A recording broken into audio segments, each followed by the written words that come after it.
महाराजा वीर सिंह देव ओरछा नरेश मधुकर शाह के पुत्र, जिनका शासन काल बुंदेलखंड का स्वर्ण युग माना जाता है,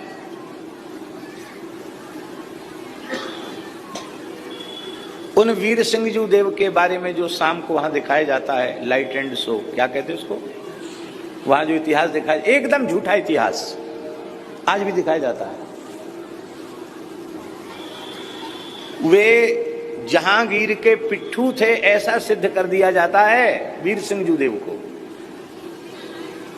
जबकि वीर सिंह देव वह महापुरुष थे जिन्होंने कृष्ण जन्मभूमि का मंदिर बनवाया था। वीर मित्रोदय जैसा ग्रंथ उनके काल में लिखा गया, जो सनातन धर्म का सबसे विराट ग्रंथ है, और उस वीर मित्रोदय ग्रंथ में प्रतिष्ठा प्रकाश में कृष्ण जन्मभूमि में जो मंदिर बनाया था वो कितनी लागत से बना था, कितने ब्राह्मण थे, 81 मन सोने का दान किया गया था, उसमें लिखा हुआ है इतिहास में।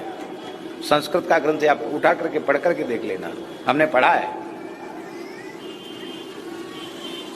ब्रज में 84 इमारतें, 84 कुंड बनवाए थे उन्होंने, जीर्णोद्धार किए थे। ब्रज में सारा काम उनके द्वारा किया हुआ था। बहुत बड़ी प्रतापी थे वीर सिंह देव। उनके काल में बुंदेलखंड में सोने की मोहर चल गई थी, और वे वीर सिंह देव, उन वीर सिंह देव को अकबर का बेटा जहांगीर अपना धर्म पिता मानता था। ये बात कभी पढ़ाई जाती, सुनाई जाती है कि नहीं? बाप बेटा का विद्वेष हो गया था अकबर का और जहांगीर का, और अकबर जहांगीर को मरवाना चाहता था। इसकी खबर पड़ते ही जहांगीर अपने जान बचाकर भागा, कई रियासतों में गया, लेकिन जहां जहां जाता वहीं अकबर पीछे पड़ा रहता और किसी ने उसको शरण नहीं दी। तब जहांगीर ओरछा आया और वीर सिंह देव से कहा कि मैं आपकी शरण में हूं, क्या मुझे यहां पनाह मिलेगी? उन्होंने कहा, मैं सूर्यवंशी राजा हूं, बुंदेला हूं, राम जी का वंशज हूं, शरणागत का त्याग नहीं कर सकता, मैं तुम्हें शरण दूंगा। और उन्होंने जहांगीर को शरण दिया। अकबर को पता चला कि जहांगीर ओरछा में छिपा हुआ है, तो संदेश भेजा, उसको तत्काल हमें अर्पित कर दो। आपने नहीं दिया, सौंपा, तब बहुत बड़ी सेना लेकर के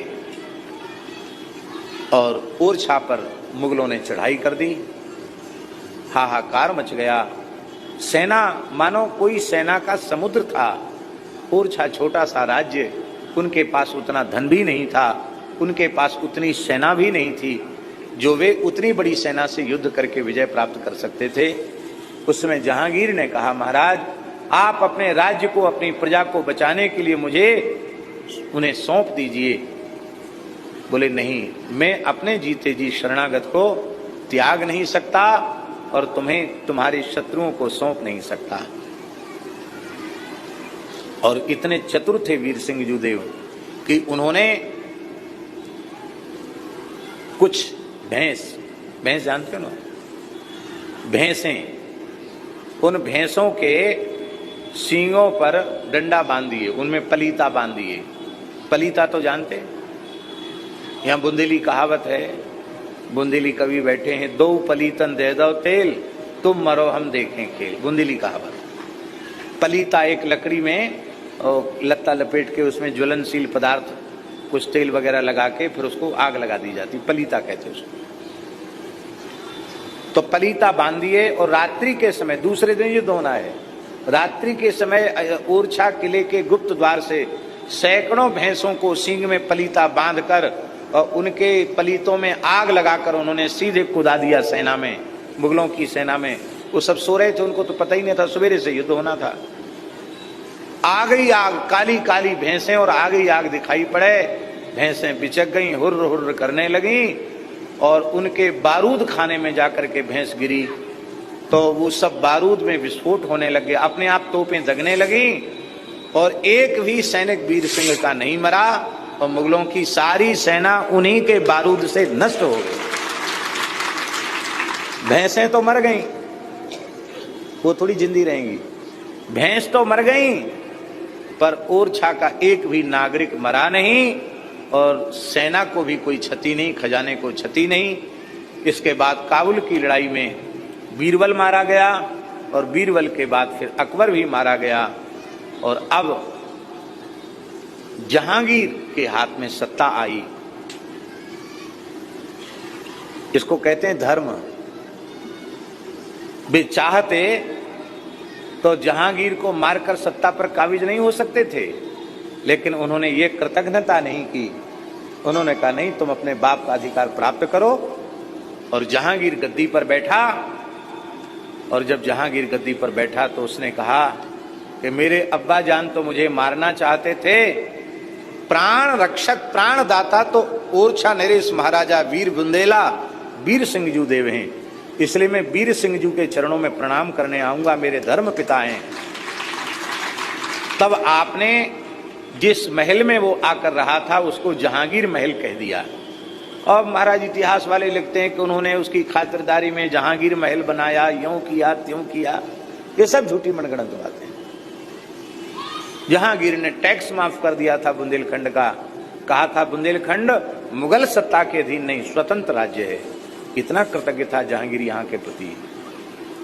तो अब हम एक उदाहरण आपको दे रहे हैं। क्या वीर सिंह जी का यह चरित्र लोगों को मालूम है?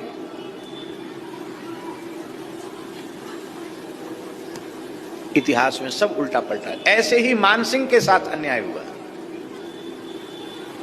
त्यागी जी, मानसिंह नहीं होता तो वृंदावन का कोई देव विग्रह सुरक्षित नहीं बचता,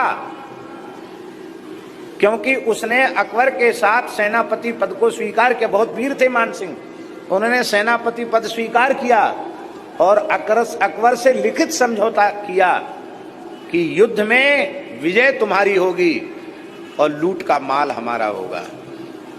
उस पर तुम्हारा अधिकार नहीं होगा, उस पर हमारा अधिकार होगा। तो पूरे देश में युद्ध हुए और जहां जहां मानसिंह गए वहां के धार्मिक साहित्य को सुरक्षित करके उठा के लाए, वहां की प्रतिमाओं को सुरक्षित करके लाए, वहां के बड़े बड़े विद्वान ब्राह्मणों को बचा करके उन्होंने आमेर में बसाया। तो भारतीय सनातन संस्कृति को, ब्राह्मणों को, ग्रंथों को, विद्वानों को, यहाँ की कला को, यहाँ की सभ्यता को उन्होंने सुरक्षित किया मुगलों से संधि करके। कितना बड़ा काम किया। कोई साहित्य सुरक्षित नहीं रहता। आज पूरी दुनिया में सबसे बड़ा पोथी खाना है जयपुर का।